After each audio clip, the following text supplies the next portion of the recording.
Ang layunin po ng programang ating pag-aralan ay magkaroon ng Bible study sa Tagalog na ang gamit ay ang study guide ng Amazing Facts. Dito po ay tatalakayin at ipapaliwanag ang sagot sa mga katanungan gamit ang salita ng Diyos, ang Biblia. Ako po si Lorraine, ako po ang magiging host ng programang ito. Si Pastor Roel Payo Jr. po ang co-host ko sa ating pag-aaral. Maaari po tayong lubos na magtiwala sa ating Biblia. Bakit po? Tingnan po natin ang mga ebidensya ating pong pag-aralan. Sapagkat sabi po dito sa aklat ng ikalawang Timoteo, ang kapitulo po ay 3 at ang talata po ay 16.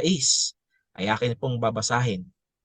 Ang lahat ng kasulatan ay kinasiyahan ng Diyos at kapaki-pakinabang sa pagtuturo ng katotohanan. Pastor, paano po ipinapakita ni Jesus ang kanyang pagtitiwala at paniniwala sa banal na kasulatan? Nasulat na po sa Biblia na maaari tayong magtagumpay sa mga tuksong dumarating po sa atin pong buhay sa kapangyarihan ng salita ng Panginoong Diyos, ang Biblia. Mga kapatid, ibinukod po tayo ng Panginoon. Espesyal po tayo na binukod ng Panginoong Diyos.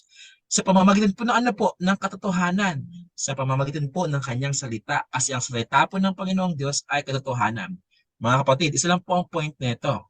Ang word ng Panginoon ay sanctified. Ito po ay truth. Hindi po ito nagbabanggit ng kasinungalingan. Kung ang Biblia po ay nagbanggit na huwag mo itong gawin, huwag mo itong gawin, ito ang kailangan mong gawin, ito po ay matutupad. So mga kapatid, napaka-trustworthy ng Bible.